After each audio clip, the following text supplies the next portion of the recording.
Aqui estamos juntos para continuarmos a leitura das obras de André Luiz. Estamos lendo Sexo e Destino. Agora esta segunda parte, psicografada por Chico Xavier, sobre o lápis de André Luiz. Estamos agora na segunda parte, comentando sobre a primeira. O que nós percebemos? Que todos os dramas que aconteceram não estavam destinados a acontecer. Essa família deveria ter se harmonizado, vividos para o crescimento, mas primeiro nenhum deles tinha uma tendência a se isolar num pensamento com Deus, nenhum deles tinha uma religião, seja ela qual fosse, nenhum deles tinha o hábito de fazer o bem, apenas viviam todos para si mesmos.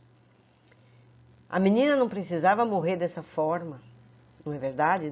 Não estava determinado, não é verdade? Então, que lição isso nos traz?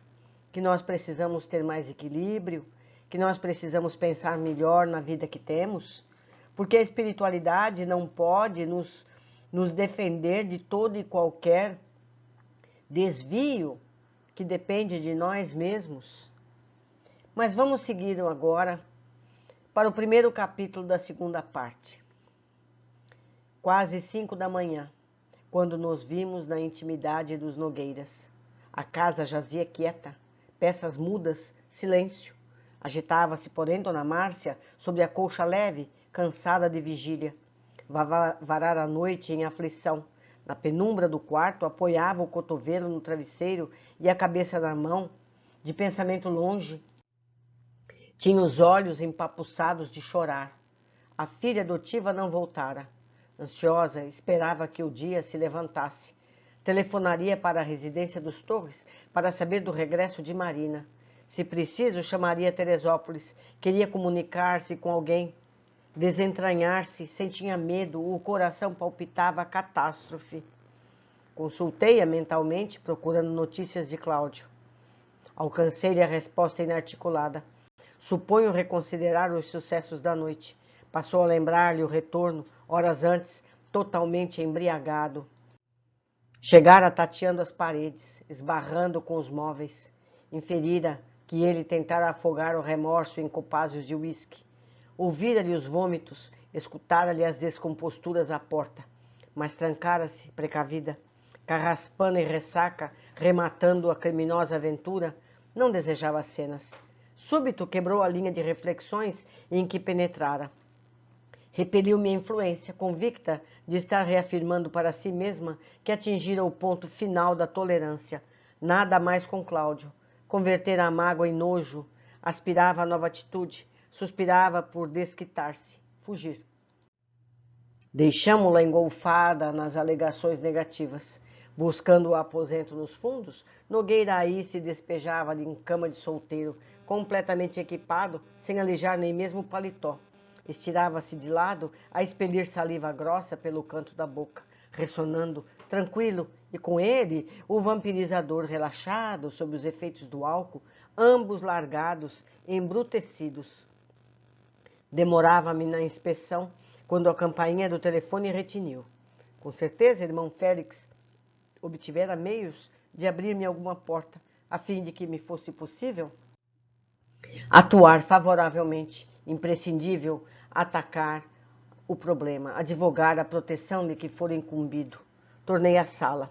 Dona Márcia em bebidó. Bebidó é uma roupa de dormir. Punho o fone ao ouvido, carregada de escuros pressentimentos. A voz de um homem simples repontou ao escutador. Estou falando com o Sr. Cláudio Nogueira? Na casa dele. Ele está? Dona Márcia reconhecia de todo impraticável o ensaio de qualquer conversação com o esposo, escornado naquela hora, e respondeu positiva. Não, não está. Quero falar com ele ou com a madama.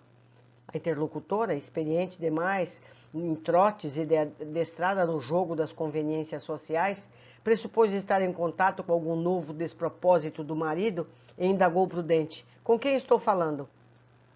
Com Zeca, lixeiro. Estou em Copacabana. Preciso dar notícias de um desastre. Que desastre? A senhora é a dona da casa? Não sou, mas trabalho aqui. Sou empregada. Dona Márcia receava cair em complicações na hipótese de transpor as raias do anonimato. E à vista disso, antes que o desconhecido revidasse, acrescentou: os patrões estão ausentes, mas posso dar o recado. Olhe, gaguejou o informante, o caso é com a dona Marita, a moça da loja. O que há? Diga, por favor, o que há? A senhora Nogueira sentiu-se transpassada de angústia, enquanto de minha parte concluía que Félix angariara o concurso de um lixeiro prestimoso para transmitir a notícia, preparando o terreno que me cabia encaminhar no plantio da compaixão. Diga aos patrões que ela foi atropelada. Onde? Como? Quando? Bem, eu não sei como foi, mas vi que era ela. Agora? Há 1h30. Aqui perto, na Avenida Atlântica. Está aí? Não, está na ambulância, já levou. Mas o senhor tem certeza? Tenho toda a certeza. Ela estava sem bolsa, ninguém a reconheceu.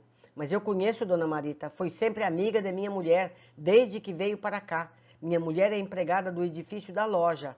Coitada da Dona Marita, moça tão boa. Ela que conseguiu lugar para minhas 2 filhas na escola. Mas escute, Dona Márcia cortou as referências terrivelmente chocada. Como está ela? Dizem que morreu. Embora calejada contra as emoções, a esposa de Cláudia abandonou o fone e afastou-se pálida. Arremessou-se à cama e agarrou a própria cabeça entre as mãos, julgando enlouquecer. Morta, Marita morta, refletiu atribulada. Recordou o ultraje que a pobre menina experimentara naquela noite que o dia nascente esfumara, qual se expulsasse um pesadelo, e a mente divagou. Aracélia, a servidora e amiga, 20 anos antes o suicídio, e agora a filha na mesma tragédia, com o mesmo homem. De certo, Marita, envergonhada, procurara a morte, inexperiente, sucumbira. Ajustava argumentos por dedução. Crescina falara-lhe de encontro com Gilberto, no entanto, apanhara Cláudia em desconcerto flagrante. Tudo indicava a intromissão dele em algum arranjo dos jovens para infligir à filha o imperdoável insulto. Indubitavelmente, a desventurada menina preferira morrer. Nesse entretempo, intervim. Assimilei-lhe os pensamentos de simpatia e fui-la meditar nas tribulações de Marita dentro da noite, esforçando-me por incliná-la à compaixão. Largasse o marasmo, sacudisse Cláudio, chamasse, implorasse. Se o marido não estivesse em condições de compreendê-la, que ela própria saísse à rua, procurasse a moça, telefonasse à polícia, refletisse nela como sendo sua própria filha, corresse ao pronto-socorro da Zona Sul, inquirisse funcionários, ouvisse médicos, visitasse o morgue. Alguém auxiliaria, encontraria a criatura que a providência divina lhe pusera nas mãos. Quem saberia? Talvez que ela ainda estivesse nas raias do fim a esperar-lhe as mãos piedosas com quem aguarda uma bênção. Dona Márcia ouviu mentalmente. Não recolheu minhas sugestões. Imaginou a filha estendida no necrotério, comoveu-se e chorou. Entretanto, a senhora Nogueira não era pessoa de renunciar-se a peso e medida em matéria de questões sociais e domésticas. Reagiu para logo, crendo-se piegas. Não queria afundar-se em sentimentalismo, confessou, mas na suposição de que falava consigo mesma, era necessário sopesar prós e contras. Do pesar ao cálculo, mediaram apenas alguns instantes. Efetivamente, lastimava Marita e enojava-se de Cláudio. Monologou, todavia, era mãe, nada de aliar-se ao destino da filha. Marina aprumava-se, os Torres eram ricos, talvez riquíssimos. Ambas as moças disputavam Gilberto. Afinal, a morte de Marita surgia por solução. Assim que pudesse chamar o esposo a brios, combinariam um plano certo. Levantariam a hipótese de acidente, inventariam versão plausível. Ela própria afirmaria que concedera à jovem permissão para pernortar em casa de parente enfermo, recomendando-lhe o regresso tão cedo quanto fosse possível para a obtenção de notícia urgente. Indispensável maquinar situações, engenhar detalhes. Os chefes da loja, amigos de Marita, se interessariam pelos fatos. A imprensa tomaria atenção. Cabia-lhe preparar-se, a fim de facear repórteres e fotógrafos. Pensou no modelo azul, com que se apunhava na representação da funerais. Vasculhou a memória para saber onde colocara, distraída, os óculos escuros. Quando a manhã se adiantasse, despertaria o esposo com vista ao ajuste. Conversariam seriamente. Até lá, fantasiaria a história confiável ao público. Que função da felicidade e do futuro de Marina? Se a outra estava morta, para que preocupar-se? Importava-lhe agora a filha, somente a filha. E depois que a filha se casasse, nada de Cláudio. Não se sentia útil, mas andava cansada de dar no batente, suportando inibições, contrariedades, por um esposo que desde muito se lhe fizera detestável. Não se escravizaria. Receberam um convite de Selma, companheira de infância, para negócio que considerava lucrativo, na Lapa. Na frente, um café, acompanhado de aperitivos e guloseimas, e nos fundos quartos de aluguel. Reconhecendo que Dona Márcia se imobilizava mentalmente em digressões insonsas, tornamos a presença de Félix para obtenção de roteiros precisos. Acomodada num leito de emergência, Marita curava-se em coma. Félix, assistido agora por 2 médicos desencarnados em serviço na grande instituição socorrista, se mantinha sereno, apesar da tristeza que lhe velava o semblante. Acolhei-me paciente, ouviu-me. De posse das informações de que me fizera mensageiro, recomendou-me esperá-lo alguns minutos. Sairíamos à cata de reforço. Enquanto isso, auscultei a jovem acidentada, que jazia inconsciente e em terrível depressão. Escassas reações dos centros nervosos, anoxemia, sensíveis alterações dos capilares, lesões do peritônio. Os esfíncteres descontrolados davam passagem a líquidos e excrementos que empastavam a veste. Félix mobilizou as providências cabíveis e roubou aos colegas desencarnados nos substituíssem por instantes. Demandamos-nos a residência de Cláudio. A caminho, notei que o benfeitor em silêncio adensava a própria forma, transfigurando-se na apresentação. A ocorrência, que eu conseguia apenas depois de paciente elaboração mental, obtinha a Félix com esforço ligeiro. Rápidos momentos e imprimiu ao corpo espiritual novo ritmo vibratório. O instrutor assumira as características de um homem vulgar. Por que a transformação? André respondeu, assimilando-me o pensamento. Ninguém pode fazer tudo senão Deus. Você é também médico e não ignora que, em certas ocasiões, é imperioso pedir remédio ao piltreiro. Na terra, às vezes, para socorrer um santo, é necessário dosar um veneno. Marita, em súbita decadência física, precisa agora dos préstimos de alguém que a ame infinitamente. Chegou a hora de esmolar para ela o socorro dos que a feriram amando. A voz do amigo carregava-se de pesar. Contudo, não nos era possível comentar a filosofia que anunciava, de vez que atingimos o prédio em que se desempendrava o ninho dos nogueiras, banhado pelo sol recém-vindo. Subimos. Qual aconteceu comigo na véspera, um instrutor bateu a porta semicerrada. Após reiterados chamados, Moreira veio atender como qualquer ser humano estremunhado. Não me via, porquanto de tempo não dispusera para eu me metamorfosear necessária. Mas, renteando com Félix, desenrolou comprida fieira de insultos que o benfeitor recebeu com humildade. Quando terminou, algo desenchabido pela ausência de qualquer resposta que lhe amentasse a ira gratuita, Félix comunicou o acidente. Sabia o interessado da proteção da moça. Rogava-lhe amparo diante da incredulidade com que era acolhido. Solicitou-lhe fizesse a gentileza de verificar se a menina amanhecera no lar. Moreira correu ao interior e voltou, coçando a cabeça. Sim, atenderia o apelo, mas não despertaria o dono da casa enquanto não averiguasse a realidade. Carrancudo, ladeou o instrutor sem dizer palavra. Do Flamengo ao estabelecimento de socorro público, mas topando a moça entregue à miserabilidade orgânica, o peito se lhe explodiu numa torrente de lágrimas, semelhante à rocha que se partisse de repente para revelar uma fonte. Rodou sobre os calcanhares e arrancou-se qual flecha. Félix, confortado, explicou que, pelo visto, Cláudio não tardaria, informando-me de que, segundo lhe era lícito juizar, Marita conseguiria pequena moratória. Mais alguns dias no corpo amarfanhado, 15 a 20 no máximo, tempo de meditação, preparo valioso entre a vida espiritual. O cérebro seria protegido, mas não recuperado.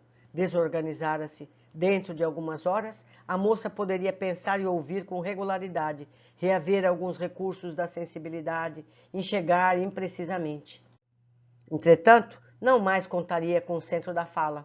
Naquele estado, aditou ele, permaneceria facilmente na esfera física por muito tempo ainda, mas o peritônio sofrera contusões de efeitos irreversíveis. Não valeriam antibióticos por maior fosse a carga. Ainda assim, sentia-se reconhecido aos superiores espirituais, que haviam advogado a pequena dilação. As horas finais seriam preciosas. Desfrutaria o ensejo de aprontar-se para a renovação, enquanto que Cláudio, Márcia e Marina talvez reconsiderassem caminhos. Arrecadava-lhe o otimismo comovidamente. Transcorridos pouco mais de 50 minutos, Cláudio, seguido por médico que lhe afeiçoara a família e que conhecia Marita desde muito, deu entrada no posto de assistência. Márcia, sob a pressão do Moreira, e interrogada pelo marido, liberara as informações de que dispunha. O facultativo, recém-chegado, deixou o bancário no vestíbulo para efetuar a inspeção, identificando a menina sem maiores dificuldades. Feito isso, tomou providências junto aos colegas para que a jovem fosse imediatamente transferida para o Hospital Central dos Acidentados, com vistas ao tratamento urgente e minucioso. Depois de ligações telefônicas, no preparo das instalações necessárias, determinou as medidas inadiáveis. Que limpassem a Marita, que lhe purificasse o ambiente, que, mesmo acreditada em coma, fosse tratada com o máximo apreço. Seja dito, no entanto, que não se registrara ali qualquer desleixo. As condições precárias da moça exigiam repouso, quietação. Justo observá-la antes de qualquer alteração, suscetível de agravar-lhe os constrangimentos. Com efeito, iniciada a laboriosa remoção que Cláudio e Moreira seguiam, de longe, a cabeça pendida para trás, impeliu o sangue a movimento retrógrado e surgiu a possibilidade de asfixia. Félix controlou quanto pôde as mãos dos condutores e, tão logo vimos ajustada de novo ao leito, vali-me do socorro magnético de profundidade que as circunstâncias exigiam. Sentei-me de maneira a aguardar aquele corpo abatido em meus braços, envolvendo-o no meu próprio hálito, numa operação que nos permitiremos nomear aqui como adição de força, cujos resultados se destacam surpreendentes quando a criatura retida no envoltório físico se mostra nos últimos lances da resistência. Nesse interim, Félix aconselhou que eu me adensasse na apresentação, a fim de que Moreira me enxergasse os exercícios. Conservava a esperança de vê-lo oferecer-se para manter a respiração da moça em boa ordem. Orei, empenhando-me na consecução do objetivo, e quando Nogueira e o acompanhante vararam a porta do quarto em que a administração nos localizara, o vampirizador deitou-me olhar espantadiço. Cambalearam sensibilizados, aflitos, incoercível. Emoção me tomou a alma. Cláudio abeirou-se, trêmulo da filha, e rompeu em soluços. Tanto quanto me era dado perceber, aquela hora significava para ele doloroso balanço de consciência. Instintivamente, tornou a infância a mocidade, lembrou as leviandades primeiras e reflexões do passado, corporificaram-se-lhe na memória, enfileirou a imaginação os desvarios sexuais das trilhas percorridas, cada jovem que iludira, cada mulher de cujas fraquezas abusara, repontaram-lhe na tela mental, como que a lhe perguntarem pela filha que a vida lhe trouxera. Aquele homem que me inspirava sentimentos contraditórios e de quem teria desejado distanciar-me, tocado de aversão, me insuflava agora um enternecimento que somente as lágrimas exprimiam. Perante a enfermeira impressionada, Cláudia ajoelhou-se com ele e pôs-se Moreira genuflexo. Em choro convulso, o pai alisou aqueles cabelos despenteados, contemplou a fisionomia de cera que a morte parecia estar modelando, mirou a face e os lábios entumecidos por equimoses, aspirou o ar deteriorado que se lhe exalava dos pulmões e, mergulhando a cabeça nos lençóis, gritou vencido: "Ah, minha filha, minha filha!" Quase no mesmo instante, a fronte de Moreira vergou como se esmagada de sofrimento. Ambos jaziam ali debruçados, rente aos meus joelhos, com a mesma rendição dentro da qual Marita se me aconchegava ao regaço. Reconheci que a providência divina, em seus desígnios, não me aproximava unicamente da vítima. Os verdugos também pediam amor, segurando a moça inerme à altura do peito, afaguei-os com a destra, sustentando-me em prece. E a prece clareava meu pensamento, corrigindo minha visão. Sim, tentando consolar aqueles dois homens que o remorso dobrava em tormento indizível, refleti nos meus próprios erros e compreendi os propósitos da vida. Não, eles não eram os estupradores, os obsessores, os inimigos, os carrascos que eu detestara na véspera. Eles eram meus amigos, meus irmãos. Meus amigos, tudo isso é muito triste, muito triste. Mas a dor ensina, como nós estamos vendo. Vamos às observações. Vimos André ministrando força a Marita, envolvendo-o no meu próprio hálito, numa operação que nos permitiremos nomear aqui por adição de força, cujos resultados se destacam surpreendentes, quando a criatura, retida no envoltório físico, se mostra nos últimos lances da resistência. É interessante essa técnica de transferência energética de emergência. Nós, os encarnados, fazemos algo semelhante, não é verdade? O que são as técnicas de reanimação? Não é verdade? Massagem cardíaca, insuflando ar, boca a boca. A espiritualidade faz algo semelhante, dando energia vital. 2. Vemos neste livro as consequências danosas acarretadas pelos que vivem ainda sob as normas do cérebro primitivo que nós aprendemos em livros anteriores. Quantas dores acarretadas, a violência com a mãe de Marita, depois Marita, sem falar das vítimas anônimas que ele relembrou. Quantas vidas envolvidas em dramas que poderiam ser evitados, dramas que levarão a outros tantos acarretados pelos crimes cometidos, que geram dores corretivas em encarnações futuras. Dramas decorrentes das ofensas recebidas, que vão levar a mágoas a serem perdoadas em novas encarnações. Então nós passamos a entender, meus amigos, todas as dores que a gente vê no dia a dia, por que algumas pessoas vivem o que vivem. Mas vamos lembrar o exemplo de André. Precisamos amar a todos, porque quem de nós já não teria pecado, não tivermos feito erros iguais ou piores em vidas anteriores? Como disse Jesus, quem for isento, que atire a primeira pedra. Não existe ninguém na Terra que não tenha errado. Mas ficamos hoje por aqui. Eu aguardo vocês, sejam nos comentários, nas mensagens, para que juntos possamos aprender mais e melhor. Até o próximo capítulo.